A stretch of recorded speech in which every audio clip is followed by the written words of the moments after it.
What's going on, fellas? I've got a 2009 Chevy Malibu here, and I'm going to use this car to point out to you the location of two important fuses in the relay for the operation of the starter. I'm also going to go into detail a little bit about how it's wired. So to start with, we're going to pop down here. You're going to want to remove this cover here, and to do so, you can just pull on out, and it comes out like so. You can see it's retained by some Velcro here, as well as some clips. And finally, these little grooves here that go right in there.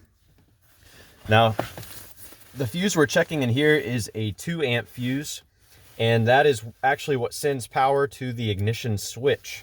So this is definitely the first thing you're going to want to check, and especially important if the car does not seem to even respond to the ignition.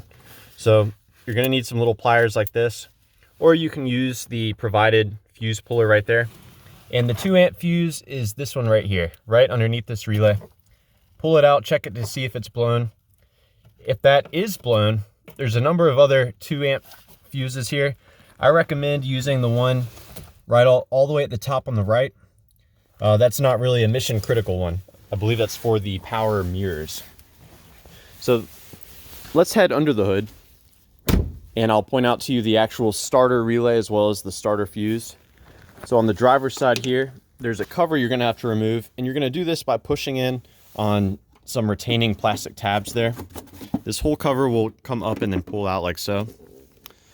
This is going to reveal your battery, which you'll want to check the connections to see if they're tight, see if there's any corrosion there.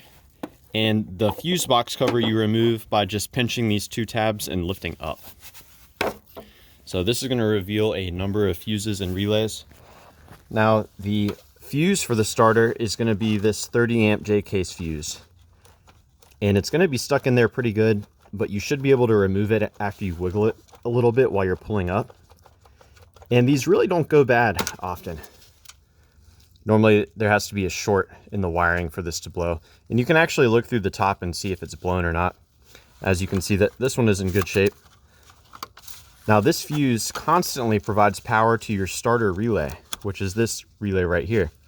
This relay is a different color because it's been changed before, but it is interchangeable. You can swap in your cooling fan number 1 or number 2 relay. That's a good troubleshooting step. Now let's talk about these pins here.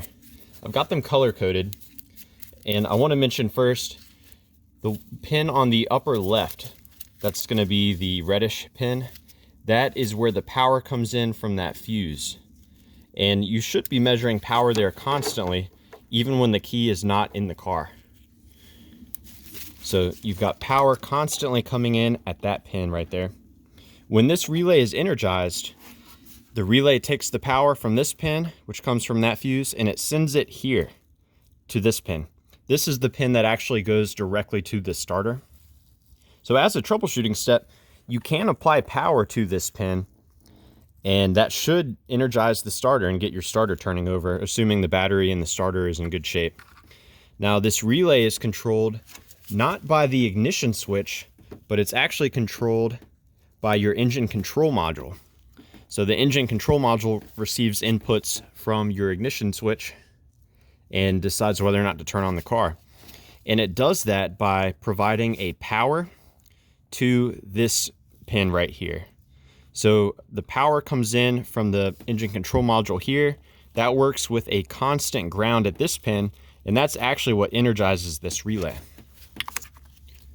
So I'm going to go and get this put back on. And what's cool too about these relays is you can put them on any way, because they're 4-pin relays. It doesn't matter. There's no way to put them in backwards. Now, when this relay energizes, it sends power to the starter, and that power goes through a purple wire. So the starter is actually going to be underneath this intake manifold right there. You can actually see the purple wire. So that wire should be getting power if the ignition switch and the relay and the fuse is good. Now, briefly, I want to mention the ignition switch. This one has a conventional where you turn the key. There's no push to start. And you can actually access the wiring to this if you pull off some of the trim. So this bottom trim can pull out, and I'll just briefly describe that wiring. So I pointed out to you the 2 amp fuse that lives down there. That 2 amp fuse carries power to the ignition switch on a red/white wire. The ignition switch sends power to the body control module on a pink wire when the switch is in the run or start position. So if I turn this to the run position or the start position, the pink wire will be energized. Additionally, there is a white and a white-black wire that comes from the body control module, and those two get connected when the ignition switch is turned as well. So yeah, I hope I've given you guys enough info to troubleshoot the starting system on the Malibu. Please let me know if you have any questions, or more importantly, if you have any advice about troubleshooting the starter.